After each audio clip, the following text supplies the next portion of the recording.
72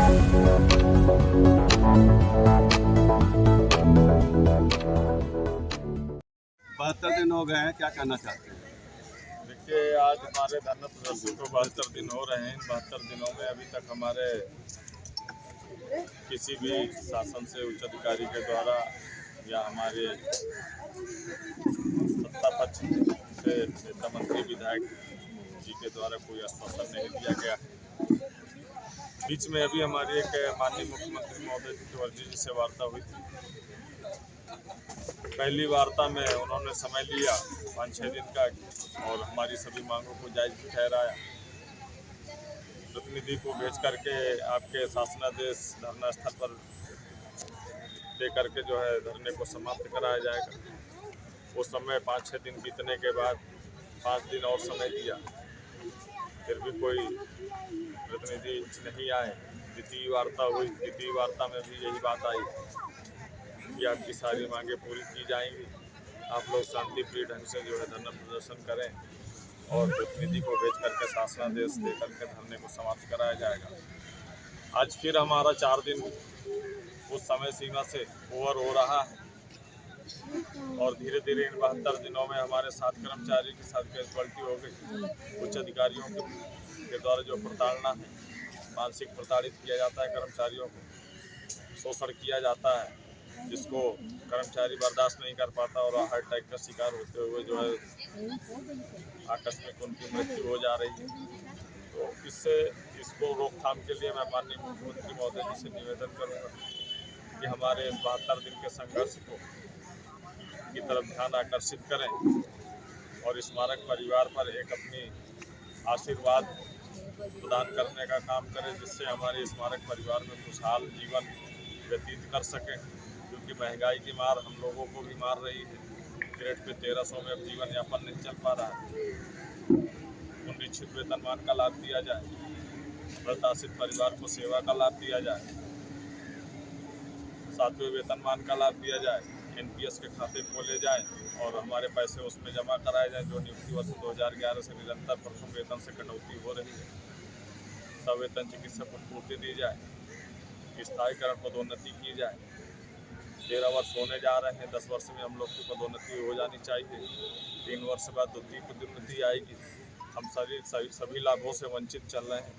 दिव्यांगवान भत्ता दिया जाए, दीपावली के बोनस दिए जाए और इन 72 दिनों में जो भी हमारे कर्मचारी साथियों के साथ कार्रवाइयाँ की गई हैं, सारी की सारी कार्रवाइयाँ वापस की जाए।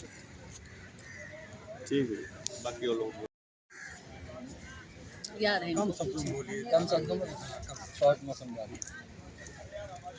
रविवार सोमवार को बवाल के बाद आज मंगलवार को क्या कहेंगे? मंगलवार को यही कहेंगे कि हमारी जो मांगे हैं, जायज़ मांगे हैं, पूरी कर दिया जाए जल्द से जल्द।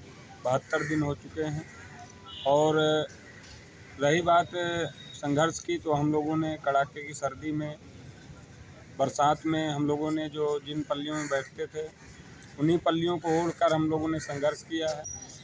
अगर योगी जी कहेंगे तो हम अपने संघर्ष को जब तक कहेंगे तब तक हम लोग करते रहेंगे, लेकिन हम लोग कोई अलग मांग नहीं मांग रहे हैं। जो हमारी जायज़ मांगे हैं, जो दूसरे विभागों में मिल रही हैं, जिस वेतनमान पे हम लोग भर्ती हुए हैं, वेतनमान के कर्मचारी हैं, तो हम लोगों को पुराना 20 साल पुराना 1300 ग्रेड पे क्यों दिया जा रहा है? जो अभी चल रहा है 6वां वेतन, 7वां वेतन 1800 ग्रेड पे, 1900 ग्रेड पे, वो हम लोगों को दिया जाए। साथ में मृतक आश्रित पुनरीक्षित वेतन और आपका NPS खाते जो 13 सालों से हम लोगों को कटौती हुआ है, 5300 कर्मचारियों का लगभग 800 करोड़ रुपए हो रहा है, जिसमें जो है वो 10 करोड़ 75 लाख का घोटाला जो उजागर हुआ है, बाकी 800 करोड़ रुपए है, ये भी घोटाले की चपेट में है। क्योंकि इसका कोई अता पता नहीं है। हम सभी कर्मचारी भाई, इसका आज तक कोई ना हिसाब है, ना अधिकारी लोग हमारे हिसाब दे रहे हैं। देखा जाए रविवार को जो घटनाक्रम हुई है, कर्मचारी की मौत हुई है, कल आप लोग निकलने की कोशिश कर रहे थे मुख्यमंत्री जी से मिलने के लिए, प्रशासन द्वारा रोक दिया गया। कहीं न कहीं आप लोग के चेहरे आज मुरझाए नजर आ रहे हैं। जी, उसका रीज़न यही है कि रविवार को जो हमारा दिसंबर माह का वेतन काटा गया, जनवरी माह का पूरा वेतन काटा गया, दिसंबर में 300 कर्मचारी थे और वेतन काटा गया। और ये जनवरी में करीबन 60-70 कर्मचारियों का पूरा वेतन मतलब काट लिया गया कि इनको जो है ये धरने में भी न जा पाए, अपनी मांग भी न मनवा पाए।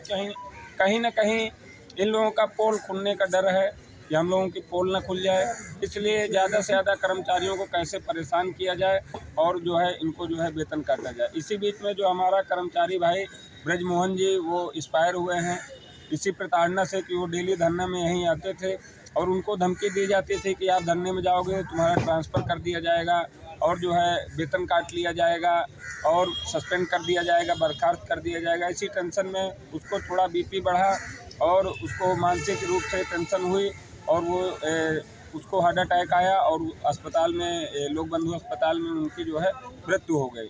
तो इस तरीके से डिप्रेशन में आके शिकार हुए। और कल जो हमारा यहाँ से ज्ञापन देने के लिए गए थे तो माननीय मुख्यमंत्री जी के ओएसडी जी से 2 बार वार्ता हुई। उन्होंने 4 दिन का समय दिया था हम लोगों का कि आपके शासनादेश किसी सक्षम अधिकारियों से द्वारा जो है आपको भेज दिया जाएगा।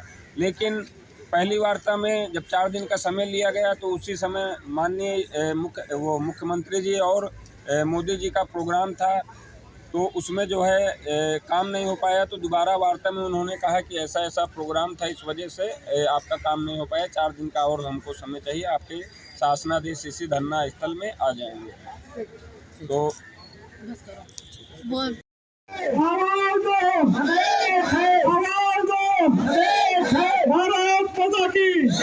भारत माता की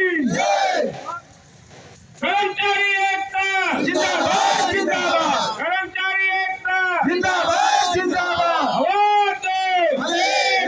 ये भ्रष्टाचार नहीं चलेगा, नहीं चलेगा, नहीं चलेगा, तानाशाही नहीं चलेगी, नहीं चलेगी, नहीं चलेगी, ये गुंडागर्दी नहीं चलेगी, नहीं चलेगी, नहीं चलेगी। कर्मचारी एकता जिंदाबाद जिंदाबाद।